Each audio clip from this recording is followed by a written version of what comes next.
করি লেবুর ব্যবসা, সিজনালি করি তোর তালের ব্যবসা। এই হলো আমার জীবনের কাহিনী। বহুত কাহিনী আছে, এত কাহিনীর কথা কইতে পারবো না। পড়ালেখা মোটামুটি ম্যাট্রিক পাস করছি।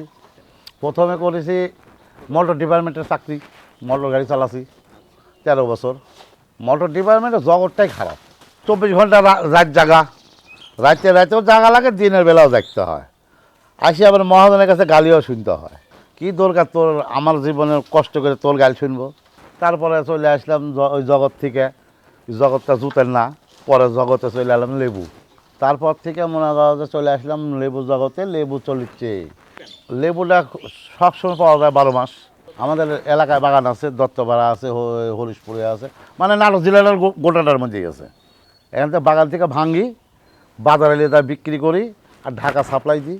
তারপর থেকে এই পরিস্থিতি চলেছে। সিজনালি ব্যবসা তালের, এটা প্রতি সিজনে এই ব্যবসা করি, আর বাদ বাকি সিজন পরের থেকে লেবু।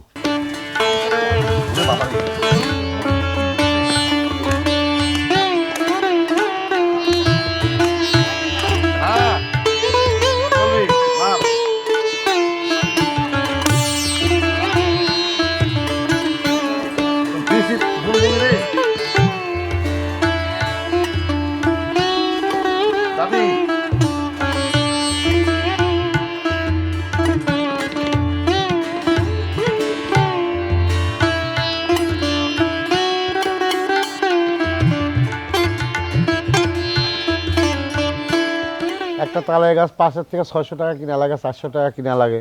উঠানে লেবার দিয়ে পাড়াই 400 টাকা দিতে হয় প্রতি গাছে। আর ভ্যান ভাড়া আছে, এত দিয়ে বেনিফিট কিছু থাকে। তাল দেখলে বোঝা যায়। তালের কালার আছে, একটা আছে সাদা কালার, একটা আছে কালো কালার, একটা আছে লালচা কালার। মানে তালের কাছে গেলে পরে যেটা আমার পছন্দ হয় সেটা আমি কিনি, আর যেটা পছন্দ হয় সেটা কিনবো না। একটা এদের দিলাম এই তালটা মনে করো যে চোখ বড়, আর এই তালের তালি আছে আবার চোখ ছোট, ওইটা কিনবো না, এটা কিনবো।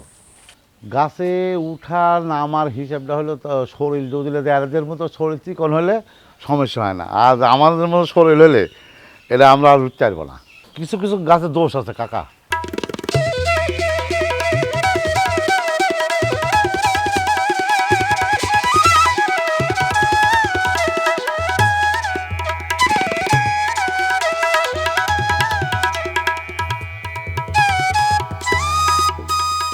অনেক কিছু থাকে, সাপ থাকে, তারপর তোমার ওই ভূত পেত্নির আসর হয় না মানুষে কয়, ওইটাও ওই কিছু কিছু গাছে থাকে। ওইটা গাছে যে চিন্তা পারে তাই ভালো, যে না চিন্তা পারে তাকে ফেলা দিবি, এটাই হলো হিসাব। এছাড়া দ্বিতীয় কোনো হিসাব নেই। চিনার উপায় গাছের করে গাছে গেলেই বুঝতে পারবি। মনের মধ্যে একটা ওই গাছের কাছে গেলে পরে অটোমেটিক এসে যায় যে গাছে উঠবো কি উঠবো না। আর দুদিন গাছে উঠা যায় তাহলে পরে উঠতে পারবি, আর কথা না উঠবো না তাহলে পরে উঠবি না। মনে করেন যে আজ থেকে 3 বছর না 4 বছর আগে এই গাছটা হলো হরিশপুর কাশিমপুর শ্মশান আছে, শ্মশানের সাথে একটা গাছ আছে। ওই গাছে মনে করো যে গাছে তুলে দিছি। অর্ধেক যাওয়ার পর গাছের থেকে গাছে নামিয়ে এলো। কেন নামিয়ে এলে কে করছে, ভাই এই গাছে উঠবো না। কে করছে তুই টাকা দেখ। হ্যাঁ, টাকা থেকে বসে আছে বেচারি উপরে, সাদা মানুষ গাছের উপর বসে আছে, দেখা যাচ্ছে স্পষ্ট, একবারে অরিজিনাল স্পষ্ট দেখা যাচ্ছে। এটা ঠিক 12টা 12:30টার দিক।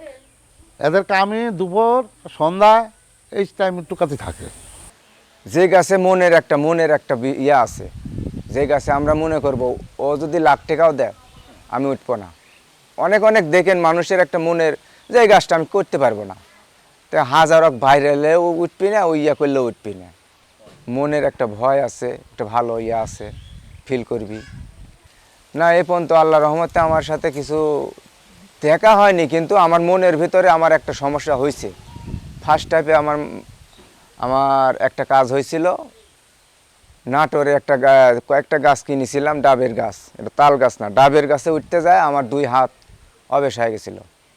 কয়েকদিন আমি ভোগেছি এই 2 হাত নিয়ে। চিকিৎসা তেমন চিকিৎসা করিনি, ওই আপনার হলো গোবর গাড়ির তেল মাখিছি, তেল মারিছি, ঝাড়া ফু দিছি, এটা এটা দিয়াই একটু আরাম বিরাম করে করেছি। আল্লাহর রহমতে এখন ভালো। 15 দিন ব্যবসা করলে একটু লাভবান তো হয়, যা প্রত্যেকটা ব্যবসার থেকে এই ব্যবসাটা একটু লাভজনক ব্যবসা, কিন্তু পরিশ্রম অনুসারে পয়সা নেই। যে পরিশ্রমটা শ্রমটা আমরা দিই সেই শ্রম হিসাবে পয়সা নেই।